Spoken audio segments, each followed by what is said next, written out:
Hi everyone, it's Tony Cross here from Drive Connect Brokers on the Sunshine Coast, which is my day job. But today I'm doing another episode of the BNI podcast, the Sunny Coast's very own one called the Referral Wave. And I'm here with Brent Edwards from the Australian Story podcast and also an ED for BNI. Welcome, Brent. Welcome, thank you. Great to see some other podcasts going around. So awesome. Yeah, it's been going well up there and good for the locals up there and getting all our members on there and trying to give them a bit of exposure and everything. So, how have you been enjoying the conference so far? Yeah, it's been great. It's probably and I've done quite a few national conferences. I've been in BNI for a long time, so I've probably done about 20 odd of them, and this has probably been the best one I've been to. So the great thing is it keeps on getting better and better every year. We're doing it better. The national team are doing it better. They've done a fantastic job. The speakers are just getting better and better. And the opportunities, with more and more members supporting it, it's getting a lot better than it ever was. And I'm having people come up to me today and go, "Oh, I've done business with this person. I've connected with that person. We're doing business." I go, "Fantastic. That's what you're here for." And if you're not coming along to these events, that's a value add that you miss on top of your BNI membership. That's a value add that you have access to this as part of your BNI membership, as part of being a member of BNI. This is the extra, this is the cherry on top of the cake that you can actually get access to. And people say, "Oh yeah, but I'm too local. I'm too much for local business. Why am I going to do connecting with those people?" Well, last year in Cairns, I had a member of my team, a local locksmith on the Mornington Peninsula, very good locksmith by the way, Darren Nash. He got a referral from a contact he made in Cairns for the Mornington Peninsula. Yeah.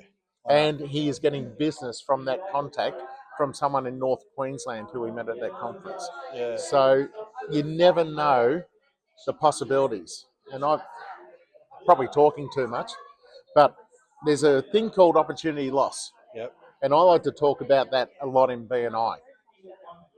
And what's opportunity loss? What opportunity did you lose by not coming along here? 100%. Well, you don't know. But you lost the opportunity to possibly do business with someone.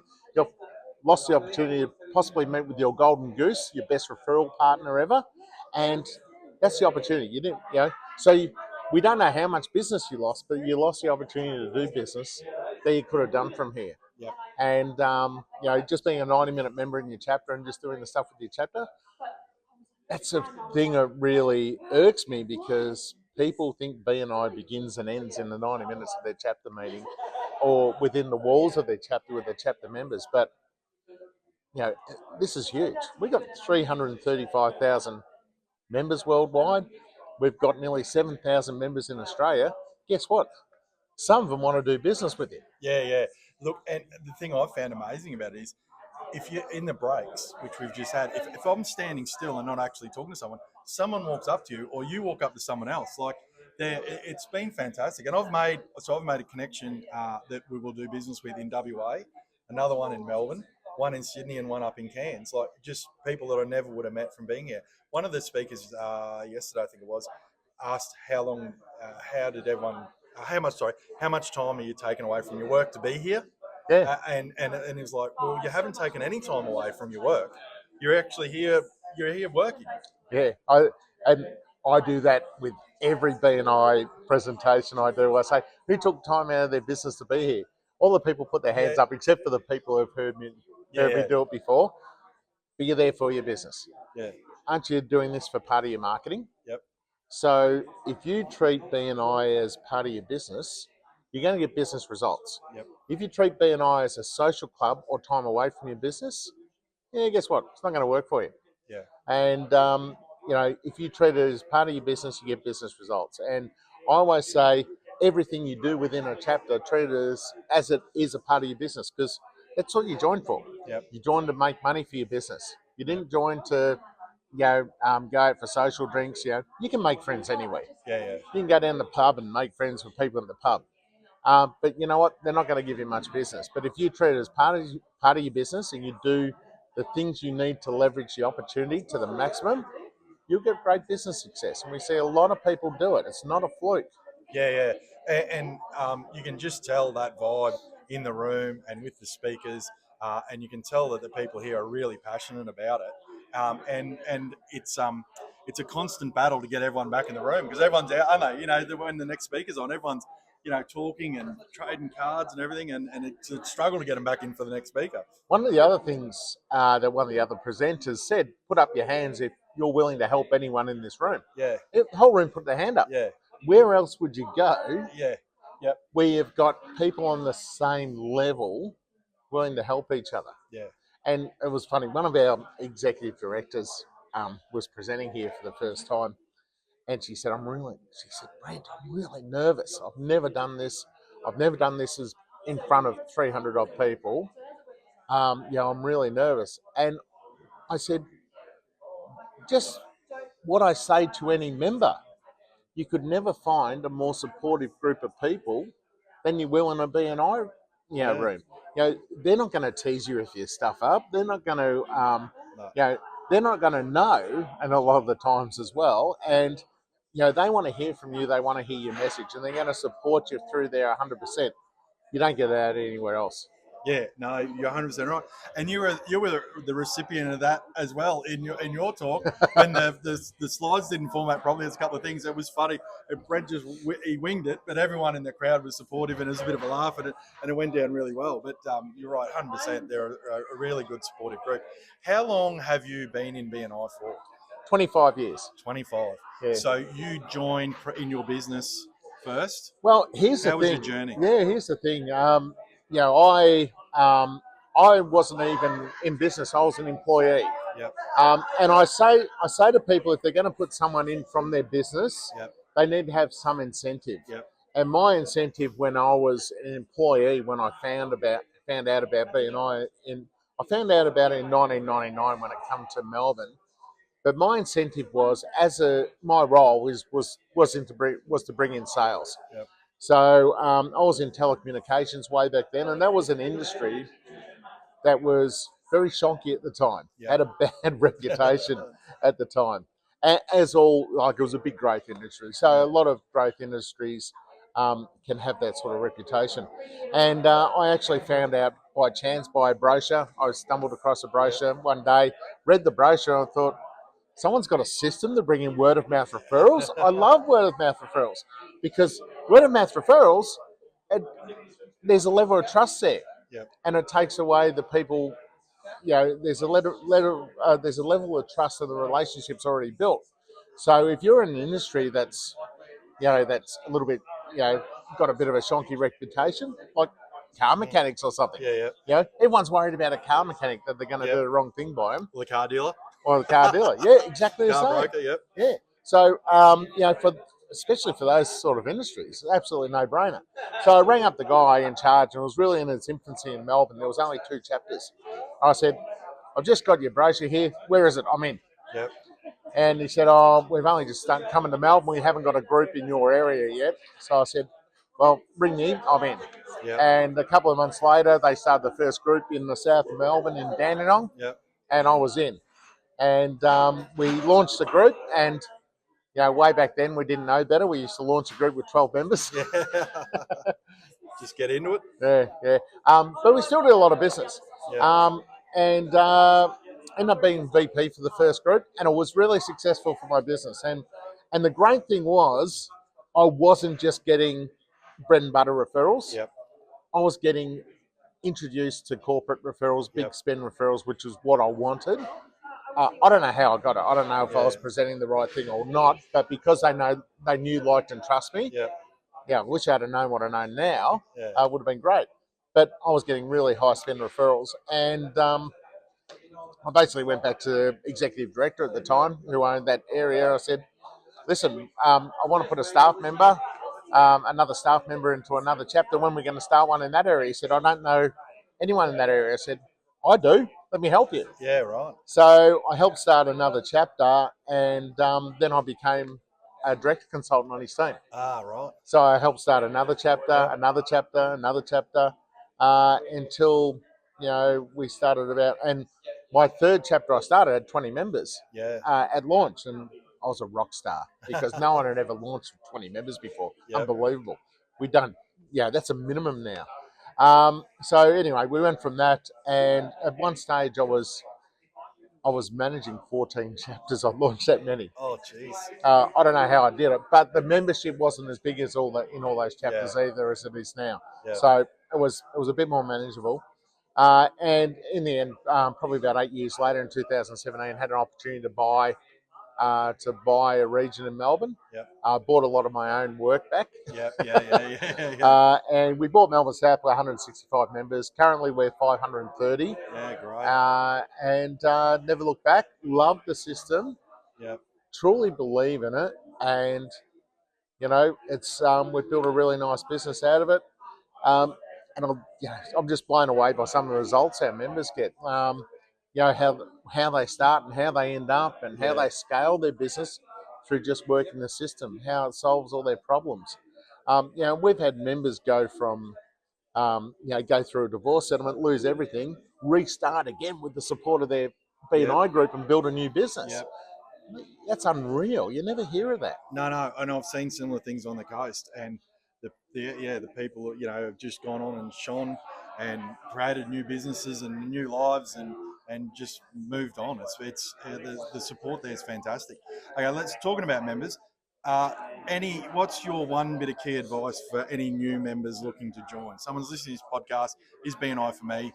What's the one bit of advice you'd give them? Treat it as part of your business. Yep.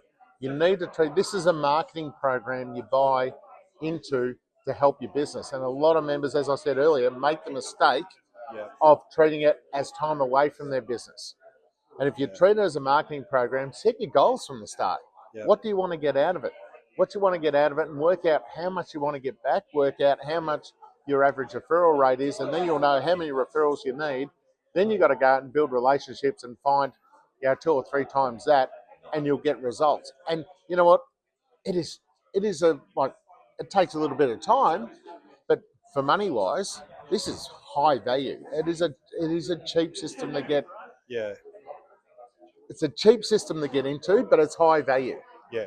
And you're going to use a bit of your time, but you've got to treat it as part of your business. So I like to say to people, you don't go and buy a gym membership and sit there and say, bring on the fitness. Yeah. I'm just going to sit here, eat pies, and not do anything. You got to work the program. You got to work the equipment. You got to sweat. Yep. And you got to just, when you leave the gym, you got to keep on thinking about your health as well. You can't leave the gym, go down to the servo and grab a couple of pies and knock them down. That won't really work for you. And BNI is the same. You need to actually have BNI integrated into your business. I ask my best members, how much time do you spend in BNI? You know what? They can't tell me because they've integrated it into their business as a key part of their success. Yeah, 100%. And I think that's where you've got to get to with it. A few weeks ago, back at home, at the end of the month, I'd had 14 one-to-ones and 13 referrals in that month period. And people were like, how did you get that? But I said, I just made it part of my day, right? So you just, as you say, you integrate it and you make it part of your day and the rest will flow. The other good thing I like about the BNI system and compared to going to other, seeing other networking things is the accountability, right? And it's been proven here this weekend as well, is the accountability. So when you're in here, if you do right by the system and you're accountable for what you do, it comes back, right? There's a lot of other networking things done. It's just a lot of fluff, isn't it? Give a card, do that. I remember my name, maybe. Yeah, well, nothing good happens in life or business without accountability unless you fluke it. Yeah. Really, unless you fluke it. Nothing good happens in life or business without accountability. And it was mentioned here, and it's a really good point. It's going to be 10 times harder for you to actually get business out of a networking group where there's no accountability as it is with one with accountability. Because people will go along to a networking group and say, we'll go and join this networking group. You're not held accountable to bring referrals. Well, how's that going to work for you? You're not going to make money from that. And that's our point of difference. That's our unique selling proposition and that accountability. And our other networks haven't got that. If people want that, that's great. They're probably not everyone suited to what we do in BNI, and I'm okay with that. Our BNI groups are high-performing business units, and we want to take high-performing business people. And if you're not a high-performing business person who fits in that or can work that, That's okay. Yeah. There's other outlets for you, Yeah. and go and spend money on other marketing. Yeah. But you know, If you come, be committed. Be smart accountable. business people can leverage the system and make the most from it. Yeah. Let's just touch on training for a second. Yep. I'm correct in saying that you're the training director for BNI? I am president of the training task force Yes, for sorry. Australia. So Yep. we do a lot of the put together a lot of the online training, a lot of the director training. Yep. We train new directors regularly, and leadership team training, and that's stuff that people do with us on Zoom. Yep. Any other extra stuff, we host that and facilitate that. So, members, new members joined, or people listening back up in our chapters. What's the most important bit of training you think that someone can do? I know all of it's the answer, but what's the most important? No. Well, if you can actually, do you think I'm going to reverse the question. Yep. Do you think your referral network would make more money for each other if they were trained better to do so, to find each other referrals? Yeah. I always like to say, and especially with leadership team training, Yep. training makes all of our lives easier and our chapters even more successful. I like to say, like I'm flying home tonight to Melbourne. I'm not going to hop on a plane, and the pilot says, "Oh, I haven't really done my training, but I've seen it done before, and I reckon I'll be okay." I'm not hopping on his plane. Yeah. If I know that. Yeah. But and the other thing, would you put your business in charge of someone who doesn't know what they're doing or is not trained to do what they need to do? Yep. But BNI groups seem happy to do that and happy to let members not do the training. I would never put someone in charge of my business who hasn't been trained in what to do. BNI chapters are turning over millions of dollars a year. Yep. We're putting people in charge of $1 million businesses, several $1 million businesses, untrained. It's crazy. Yeah. And what it does, it affects our return on investment. Yep. And not doing training, not having training, not only affects your return on investment, it affects every member in that chapter. And you've been taken on the basis that you complete that training, at least member success program, so you know what you're doing. And once you know what you're doing, the light bulb will go off and go, "Oh, that's a really good idea." Yeah. It's But when you do any training as well, it's really important to be in the moment. We see people multitasking if it's done on Zoom and thinking about other things, checking their phones, checking their emails. Be there now. I've run the same training session for people several times. They've come up to me in a second time. "Oh, that was great. A lot of new stuff there." I'm thinking, hang on, you sat into this last time. It was nearly the same. But they didn't give, we didn't have them on board. We didn't get their attention. Yeah, and look, the training is vital, especially at MSP at the start. If you're going to have a good experience in BNI and not be someone that in 12 months or so, some people that get in there have a longer journey to success. Not everyone's, tradies might switch on quicker, but if you want to give yourself the best possible chance of making the most of your BNI experience, that training is vital. Not only so you can do the right thing by everyone else, but so you can personally have some reward out of it and get the system right. Yeah, look, what a lot of people forget when they come into a BNI group, we didn't take you because you just filled in an application. Yeah. We've offered you the opportunity to fill a spot devoid of competitors in that room, that you can work with a team dedicated to collaborate with you to help you achieve more success. We've offered you that spot, and all we've asked you is to turn up each week, do the activity and do the training to actually get that spot, and as part of the prerequisite of us giving you that spot over your competitor. We have given you that spot, and sometimes people forget that. No, fantastic. Good advice. Let's look forward to towards the Sydney conference. How many people do we have registered here at this conference? Several hundred. I don't know what it is exactly. It might be around 500. It's a pretty good size. Could be better. Yeah. But how many will Sydney have? How many do they normally get at a national conference? Thousands? International convention. It depends where it is and how big it is. But I think we should have about 2,000 or 3,000. That's crazy, isn't it? Yeah, and people from all over the world. And if you haven't been to one before, it is unreal. It's like the League of Nations. Yeah. And you're thinking these people, they come from all sorts of backgrounds, all sorts of countries, Yeah. and it's absolutely unreal. And they're all there under a common goal to Yeah. build relationships, help each other. That's a really cool thing about this organisation. People, we used to say when there used to be the old BNI logo that people bleed maroon, but now it's red. It doesn't really work. But how people are think about this organisation and the great things it does for them and their business. It's absolutely awesome to be with people from around the world as part of that. So it's very rare that it gets on our front doorstep. There was I was when they announced it in Hawaii, I was a bit emotional and thought I'd never come here. Yeah. And I've been doing this for 25 years. So we're very privileged to have it on our doorstep in November. So get along. Sydney's pretty cheap to get to. Yep. It's not like we're travelling halfway around the world like we'll be next year. Yeah. But even the following year, if you want to go to one of the worldwide conferences, it'll be a different experience again because there'll be different cultures. Yeah.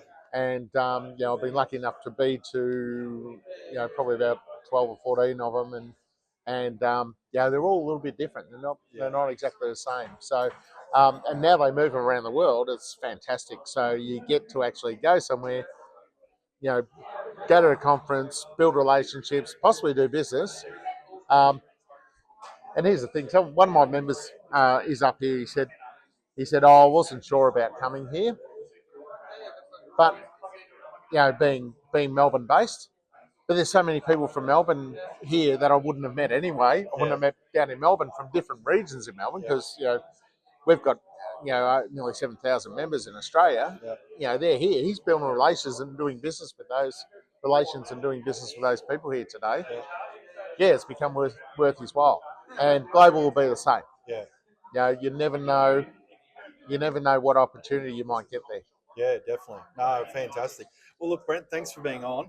Yeah, my pleasure. It's been great. It's been great to have you on and a really good insight into BNI and its workings there from one of the most passionate people about BNI I think I've ever met. And so that was fantastic. And next podcast we'll do a bit of motor racing. Yeah, no worries at all. That's the other passion, and that's what I like doing in my spare time, and like spending my money I make from BNI on. Yeah, right. We'll keep going. Thanks very much, Tony. Mate.